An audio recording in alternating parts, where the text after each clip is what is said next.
Alors, bonsoir, bienvenue à cette assemblée publique qui se déroule à l'Hôtel de Ville au 214 route 307 à Beaumune. Donc, sont présents les conseillères et conseillers suivants: Natacha Thibault, Denise Dubois, Benoît Lauzon, Jean-François Larose, Noëlla Lagacé, Serge Corbeil. Formant quorum sous la présidence de la mairesse Catherine Pellerin. On a également avec nous qui assiste à la séance Madame Nathalie Bouladier, qui est directrice générale et greffière trésorière, qui agit comme secrétaire d'assemblée. Merci d'être là. Merci Monsieur Courchain d'être présent et merci à tous ceux qui sont connectés en virtuel. Pour l'ouverture de la séance, après vérification du quorum, je déclare la session ouverte. Avant d'aller avec l'ordre du jour, des petites nouvelles, au niveau du mot de la mairesse. Je vous dirais que du côté de la municipalité, le mois de juin a été un mois qui a été hyper occupé. Il s'est passé plein de belles choses, autant que j'ai eu le plaisir de célébrer un mariage ici. On a eu le plaisir d'accueillir des citoyens, des visiteurs, dans notre beau parc du Centenaire, par le marché, qui a débuté au mois de juin. Il y a également eu les célébrations du 24 juin, du 27 juin. On a eu également le plaisir, et je profite pour le mentionner, il y a eu l'événement de l'Auto Show qui a été aussi un beau succès. Donc, tout ça collectivement, ça permet de faire rayonner Beaumune. Il y a eu des activités dans le parc régional, le club de marche, il y a eu plein de belles initiatives. Donc, je veux dire vraiment à tout le monde qui ont participé, collaboré de près, de loin, les employés, les bénévoles, tout le monde. Merci. Merci et c'est ensemble qu'on fait rayonner notre belle municipalité. J'en profite également pour parler. Il y a du changement. Ici, dans la cour de l'Hôtel de Ville, lors du Café de la mairesse au mois de mai dernier, on a parlé éco-centre, dépôt des matériaux, et puis ça a déjà fait un petit peu de chemin. Donc, merci encore une fois à tous ceux qui ont participé, qui ont donné des idées. De notre côté, ça nous a permis de changer un petit peu la disposition, au niveau de la cour. On a maintenant des affiches qui sont également sur place pour aider les citoyens quand ils viennent mener des dépôts. Au niveau des matériaux, les métaux, c'est ici, au niveau des huiles, au niveau de la peinture. Donc, il y a des nouvelles affiches qui ont été installées. Également, système de caméra. Puis, on rappelle aussi que la cour municipale n'est pas un dépotoir. On a un service de recyclage, de compost, de collecte d'ordures ménagères. On a également les encombrants. Et aussi, quand il y a un déménagement, on a été témoin. Donc, la cour n'est pas un endroit où on peut juste venir mettre des matériaux. Donc, petit rappel, et les matériaux de construction ne sont pas non plus acceptés.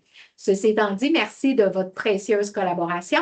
Puis, on pense aussi qu'avec les affiches, ça va aider à la gestion du site et des matériaux. Parlant d'affiches, il y a des affiches également qui verront le jour au niveau du débarcadère. Donc, il n'y a plus de poubelles au débarcadère. C'est une volonté, une décision qu'on a prise, tout simplement parce que qu'on ait des poubelles ou non, les gens remplissaient, vidaient leur véhicule ou peu importe, donc ça débordait. On a été témoin l'an dernier quand on avait fait une collecte avec Cobali. Donc, on a trouvé toutes sortes de choses qu'on ne vous nommera pas, des choses plus faux que d'autres. Mais sinon, petit rappel que quand vous utilisez le débarcadère, vous arrivez avec peut-être vos canettes, des produits de consommation, gardez-les dans le sac avec lequel vous êtes arrivé pour mieux repartir avec. C'est ce qu'on vous demande. Mais de toute façon, il y a de l'affichage aussi qui s'en vient au niveau du débarcadère. Petit rappel également qu'on ne peut pas dormir au débarcadère. Donc, on ne peut pas installer une tente et y passer la nuit. Et aucun véhicule non plus ne sera toléré toute la nuit. Il y a un règlement municipales dans plusieurs villes d'ailleurs, où est-ce qu'on voit qu'après 22 heures, donc on n'est pas supposé d'être dans les parcs municipaux. Donc, c'est ça. Donc, au risque d'avoir une amende s'il y a non-respect de la réglementation. Donc, encore une fois, merci de votre belle collaboration. Et je termine ce mot de la mairesse d'ouverture en parlant d'Hydro-Québec. Parce qu'on est plusieurs, je vous rassure, à vivre tout ce même phénomène des pannes, qu'il fasse beau, qu'il fasse pas beau, peu importe. Certaines sont plus, je ne veux pas dire comprenables que d'autres, mais c'est certain que quand Mère Nature, quand Dame Nature joue des siennes, ben, des fois, ça peut être plus enclin à ce que la végétation donc, joue de la partie pour nous priver d'électricité. Ceci étant dit, il y a différentes communications, et je tiens vraiment à vous rassurer, différentes communications qui sont faites avec Hydro-Québec, et ce, depuis quand même le début de mon mandat à titre de mairesse, où est-ce qu'on a parlé du poste d'hydro qui s'en vient à Val-des-Monts. On essaie de comprendre pourquoi on est l'une des municipalités, en fait, qui a le plus de panne de courant. On nous a donné quelques explications, un réseau qui est vieillissant, possiblement dû à un sous-financement au cours des années, puis peut-être l'entretien ou des mises à niveau qui n'ont pas été faites. Malheureusement, on en paie le prix. Il y a des réparations qui sont faites, il y a de la végétation, il y a, on pourrait dire, multiples causes. Je tiens à vous rassurer, on fait des suivis avec eux pour essayer de comprendre parce que oui, il y a des enjeux qui sont vraiment importants. On parle de la nourriture, le confort des gens. Et ce qu'on nous dit du côté d'Hydro-Québec, c'est qu'il y a des investigations présentement et ils sont vraiment, au niveau de la communication, ils nous répondent, je tiens à vous rassurer. Donc, on a une belle communication avec eux et il va y avoir une rencontre où est-ce que les différents maires et mairesses des municipalités touchées seront conviés pour parler de tout ça. Donc, on attend de savoir la fameuse date de cette rencontre-là. Et si jamais, évidemment, vous êtes tanné, ben, vous avez le droit en tant que résident aussi de faire des plaintes. Fait que, on vous recommande. Malheureusement, c'est au-delà de notre pouvoir, mais je tiens à vous rassurer que la municipalité fait vraiment tout pour assurer un suivi, puis surtout un canal de communication avec Hydro-Québec. Alors voilà, pour les petites informations. Ceci étant dit, nous allons à l'adoption de l'ordre du jour. Et pour ce faire, j'avais demandé à Mme Bouladier de nous lire l'ordre du jour. D'accord. Bon, l'ordre du jour, au point 1, c'est l'ouverture de la session. 1.1, vérification du quorum. 1.2, mot de la mairesse. Au point 2, adoption de l'ordre du jour. Point 3, législation. 3.1, adoption du procès-verbal du 9 juin 2026. 3.2, résolution d'appui pour les normes moins contraignantes à la Régie du bâtiment du Québec. 3.3, résolution d'appui pour la mise en place d'un programme de formation pompier 1 pour les élèves de 4e et 5e secondaire à Papineauville. 3.4, adoption du règlement 2026-06, vérification et gestion des dossiers de conduite des employés. 3.5, avis de motion et dépôt du projet de règlement 2026-09 DRC, abrogeant le règlement 2022-09 DRC concernant les droits exigibles et la rémunération du célébrant. Au point 4, gestion financière et administrative. 4.1, acceptation des comptes courants. 4.2, acceptation des comptes à payer. 4.3, demande de commandite pour le tournoi de balle familial de Val-des-Bois. 4.4, commandite pour la soirée gastronomique pour la Fondation Santé de Papineau. Point 5, urbanisme. Point 6, travaux publics. Point 7, point d'information. Point 8, questions des contribuables. Et au point 9, levée de la session. Alors, j'aurais besoin d'un proposeur, s'il vous plaît, pour l'adoption de l'ordre du jour. Je propose Natacha. Merci.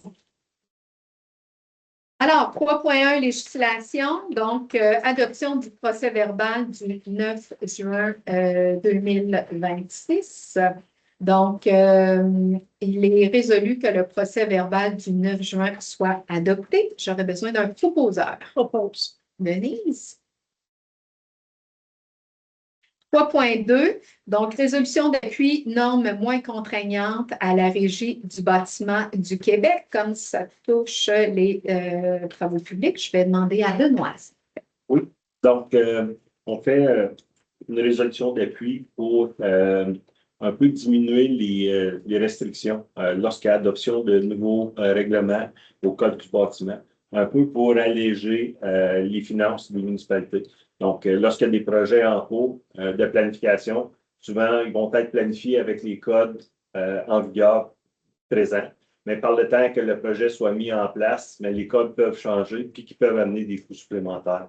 Donc, on veut juste passer une résolution d'appui pour aider les municipalités que la Régie du bâtiment reconnaisse un statut particulier pour les municipalités pour justement aider les finances. Donc, c'est un peu le but de cette résolution-là. Merci. Donc, j'aurais besoin d'un proposeur pour cette résolution d'appui. C'est bon.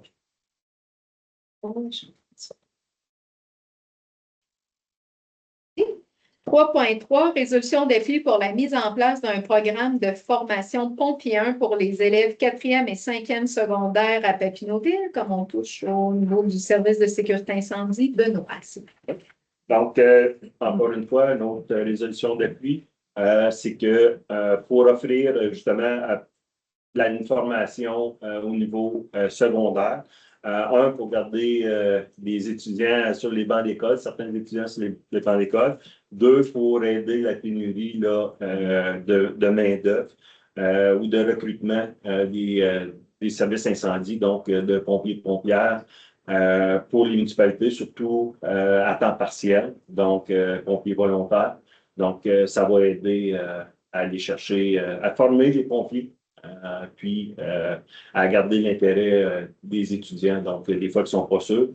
Donc, au lieu d'aller au collège, mais le secondaire, des fois, ça peut être plus avantageux pour certains étudiants qui aiment moins l'école. Donc, ils se voient comme une opportunité de pouvoir se développer dans. Souvent, c'est un rêve de petit garçon, de petite fille de devenir pompier ou pompière. Donc, c'est une bonne idée. Donc, on appuie cette résolution. Super. Donc, j'aurais besoin d'un proposeur, s'il vous plaît. Propose. Est-ce que c'est un DEP? On n'a pas toute l'information, mais oui. En gros, ça serait un DEP. On n'a pas eu tous les détails encore, mais c'est juste un projet qui s'en vient. Donc, pour que ça puisse prendre forme. C'est vraiment que le programme va permettre la rétention des étudiants du niveau secondaire, déjà sur les bancs d'école, de développer justement un sentiment d'appartenance pour les métiers là, reliés au domaine d'urgence ou de la sécurité publique là, pour déjà susciter ça possiblement, puis donner un petit avant-goût. Souvent, on pense à la polyvalente de Buckingham comme polyvalente, mais pas sur notre territoire de la MRC. Exactement. Puis là, on parle de celle de Papineauville qui est sur notre territoire. Donc, la formation, c'est pompier 1. Donc, c'est d'entrée. Initiation. C'est ça. Merci beaucoup, Benoît. 3.4, adoption du règlement 2026-06, vérification et la gestion des dossiers de conduite de toute personne utilisant un véhicule de la municipalité. Peut-être, Serge? Oui, certainement. J'aimerais rappeler qu'il y a eu un avis de motion relatif au présent règlement qui a été déposé le 9 juin dernier lors de la réunion du conseil municipal. Attendu que le projet de règlement a été déposé et présenté lors de cette même séance, attendu que les membres du conseil déclarent avoir reçu copie du règlement dans les délais requis par la loi et avoir pris connaissance de son contenu, en conséquence, il est proposé que le conseil municipal de la municipalité de Beaumont adopte le règlement numéro 2026-06 relatif à la vérification et à la gestion des dossiers de conduite tel que présenté, que le dit règlement fasse partie intégrante de la présente résolution comme s'il était ici reproduit au long, que la direction générale soit autorisée à prendre toutes les mesures nécessaires à la mise en œuvre et à l'application du règlement, notamment en ce qui concerne la vérification des dossiers de conduite, l'obtention des consentements et attestations requis, la gestion des autorisations de conduite et la conservation sécurisée des renseignements recueillis. Que le règlement numéro 2026-06 entre en vigueur conformément à la loi et que la direction générale soit autorisée à signer et à accomplir tout acte ou document nécessaire afin de donner plein effet à la présente résolution. Oui, puis juste peut-être en complément d'information, c'est vraiment pour assurer la sécurité publique des employés. Puis c'est déjà pratique là, quand on a un employé, mais c'était pas systématique d'avoir le dossier de conduite pour les membres du conseil, par exemple. Puis si on utilise le véhicule de service. Fait que juste pour s'assurer que tout est en règle, autant pour la sécurité des employés que des usagers de la route. Ça, c'est une vérification récurrente sur une base annuelle? Effectivement, OK. c'est ça, juste pour s'assurer que tout est en règle et que ça puisse se poursuivre. Est-ce qu'il y a une divulgation en cas de changement? Oui, mais ça, c'est toujours selon la bonne foi des gens. Oh, oui. Donc, c'est pour ça qu'en ramenant aussi quelque chose annuellement, ben, ça permet de s'assurer que tout est en règle. Donc, c'est juste, c'était déjà quand même une pratique, là, mais c'était juste de pouvoir officialiser tout ça. Donc, pour l'adoption du règlement, j'aurais besoin d'un proposeur, s'il vous plaît. Benoît. Merci. Merci, Serge, pour la lecture.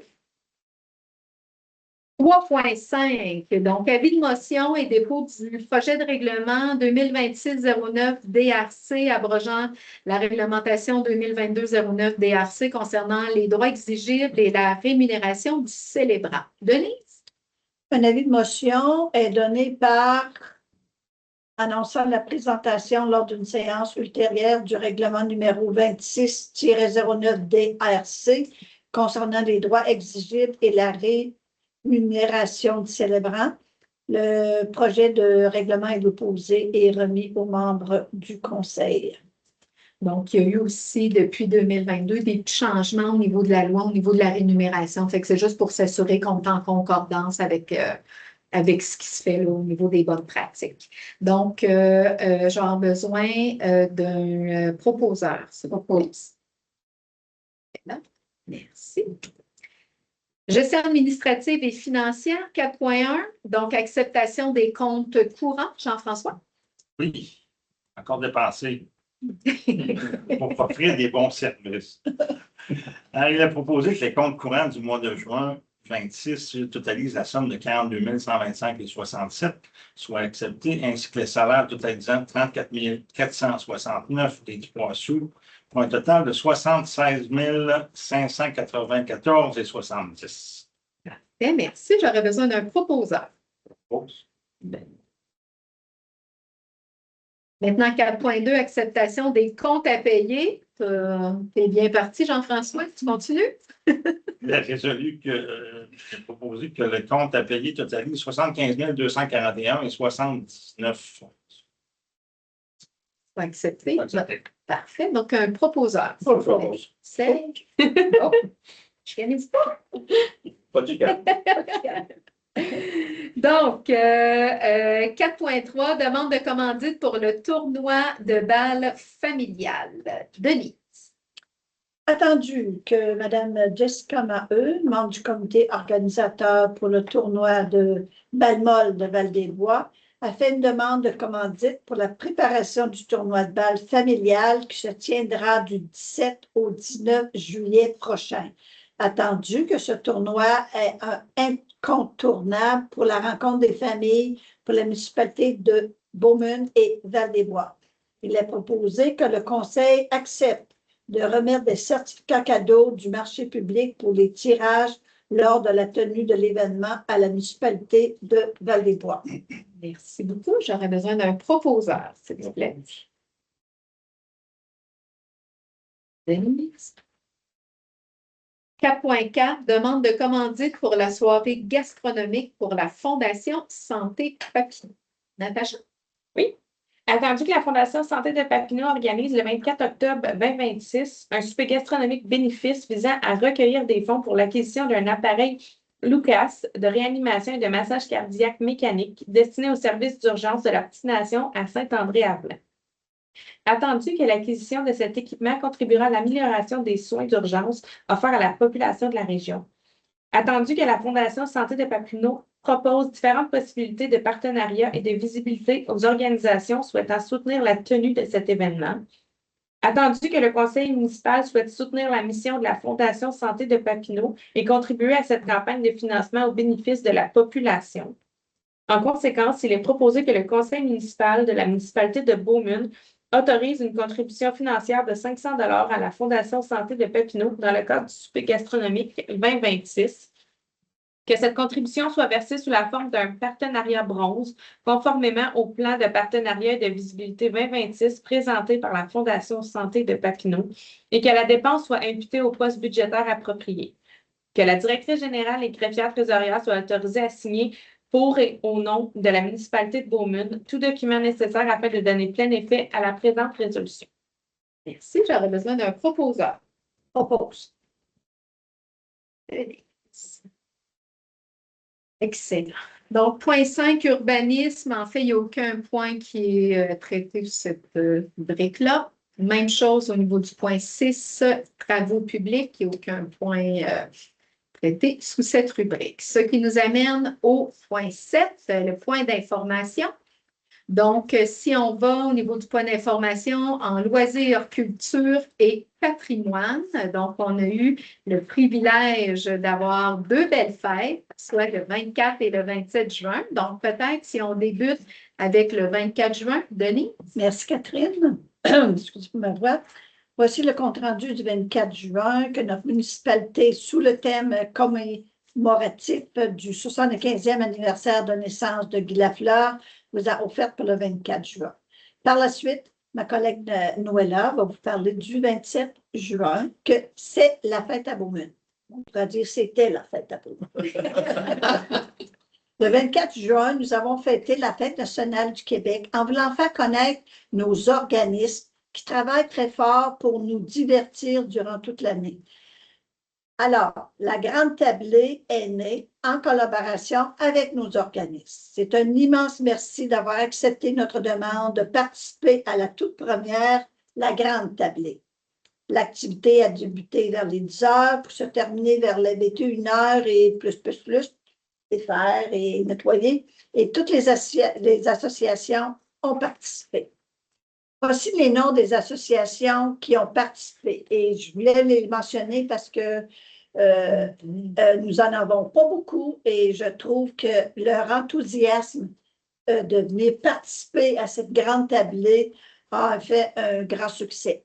Alors, il y a eu les bons copains, la fabrique, l'ami du partage, les Chevaliers de Colombe, Conseil 6045, Mouvement Art et Culture, le Cercle de fermières Val-des-Bois et Beaumune, le Parc régional de la forêt Beaumune avec la collaboration de notre belle municipalité ici à Beaumune. Et n'oublions pas le beau spectacle avec Danny Richard, dont il nous a dans le parti de la musique toute l'après-midi jusqu'à la fermeture. Alors, tous les breuvages et nourritures que vous avez achetés ont contribué à la réussite de notre événement, mais principalement à la levée de fonds des organismes. Parce que c'est pour eux aussi qu'on voulait les amener à faire cette fête et leur donner une chance de faire une levée de fonds. Alors, un immense merci à vous les organismes, les bénévoles, les employés de la voirie, l'administration et tout le conseil qui avait mis tout votre temps bénévolement pour contribuer à donner aux citoyens et tous les gens qui sont venus s'amuser en famille et se divertir. Sans vous, cette fête n'aurait pas pu être un grand succès. Alors, merci beaucoup et bonne soirée. Je passe le flambeau à ma collègue Noëlla pour la fête du samedi du 27 juin. La municipalité tient à remercier chaleureusement tous les bénévoles qui ont contribué au succès de notre fête de la Saint-Jean. Votre présence, votre générosité et votre engagement ont fait toute une différence. Grâce à vous, cette journée a été une belle réussite, remplie de joie et de musique et de beaux moments partagés. Merci encore une fois. Merci. Puis, en plus, le 27 juin, c'était la date d'anniversaire de la municipalité qui célébrait ses 113 ans. Donc, raison de plus de tout célébrer. Donc, merci beaucoup, mesdames, et merci à tout le monde qui s'est investi de près ou de loin dans ces beaux événements. Peut-être si on va côté du parc régional de la Forêt-Beaumune. Serge? Certainement. D'abord, on peut maintenant trouver le parc régional sur Instagram pour ceux que ça rejoint. Aussi, on a eu la visite du club des ornithologues de l'Outaouais. Visite qui s'est déroulée le 9 juin. Le club des ornithologues désigne le parc comme un site d'observation ornithologique officiel. Par la même occasion, ils ont fait un inventaire faunique des plantes, des arbustes, des arbres, des fougères, des prêles et bien sûr des oiseaux. Ils ont observé pendant les quelques heures qu'ils ont été sur place une quarantaine d'espèces d'oiseaux. Puis les gens qui veulent aller sur leur site sont invités s'il y a des observations de nouveaux oiseaux ou de nouvelles espèces, de bien signaler pour augmenter l'inventaire. Puis, si je peux vous donner un petit hint, ils n'ont pas observé de corneille. Ça fait que, allez-y, puis trouvez une corneille, mettez-la sur le site. Pas de mouettes non plus. Des mouettes, on n'en a pas ici. On a des goélands, par exemple. Merci. Merci, Serge. Au niveau des communications, Natacha. Oui, si tu me le permets, je reviendrai peut-être juste sur les loisirs avec les échecs. Pour la deuxième soirée, en fait, qu'on a eue le 8 juillet dernier, c'est en fait plus d'une dizaine de joueurs qui sont venus là, participer à la soirée pour jouer aux échecs. Donc, ça a été une superbe soirée. La prochaine, c'est le 22 juillet, donc pas mercredi cette semaine, la semaine prochaine. Donc, on espère avoir encore autant de joueurs là. Pas tous des gens expérimentés, il y en avait des pas expérimentés aussi, fait que ça a permis une belle apprentissage puis un beau partage de connaissances là, au niveau des échecs. Donc, c'était vraiment intéressant. Merci. Puis la participation, elle est variée, je pense aussi, autant des jeunes, des moins jeunes, c'est intergénérationnel. Exactement. Donc, voilà. Donc, oui, pour les communications, donc l'info Beaumune, vous allez voir prochainement dans la prochaine édition. En fait, dans votre boîte roulette, vous allez maintenant avoir une copie couleur. C'était une demande qui nous avait été faite là, de la part de plusieurs personnes. Par contre, vous allez avoir deux versions qui sont les mêmes, mais pas tout à fait les mêmes. En fait, c'est que la version longue va se retrouver sur le site Internet, les médias sociaux et tout ça. La version qui va être envoyée par la poste, vous comprendrez qu'elle va être un peu plus courte, vraiment orientée plus vers les nouvelles, tout ce qui est communication et tout ça. Donc, c'est celle-là qui va être envoyée en couleur là, par la poste. Voilà. Merci beaucoup. Ce qui nous amène au point 8, question des contribuables. Donc, comme ce point-ci s'adresse aux gens dans l'audience, M. Tourchaine, est-ce que vous avez une question? C'est personnalisé. Parfait. Donc, ce qui nous amène à la levée de l'Assemblée, il est présentement 19h28. Donc, il est résolu que la présente séance soit levée à 19h28. J'aurais besoin d'un proposeur, s'il vous plaît. Je propose. Serge. Un grand merci. Merci à vous d'avoir été en ligne. C'est toujours intéressant de voir qu'il y a quand même plusieurs personnes qui se connectent. Donc, c'est super. Et je vous souhaite un très bel été. Bonnes vacances pour ceux peut-être que les vacances s'en viennent bientôt. Soyez prudents également si vous avez à vous promener autant sur la route que sur nos cours d'eau. Et on vous invite à découvrir notre magnifique municipalité. Je vous rappelle que le pavillon d'accueil maintenant, les heures d'ouverture sont sur la page Facebook de la municipalité, du parc régional, mais aussi dans l'info Beaumune. Donc, on vous invite, si vous allez vous promener dans le parc, à aller visiter notre beau pavillon. Donc, sur ce, je vous souhaite une belle soirée. On se retrouve le mois prochain.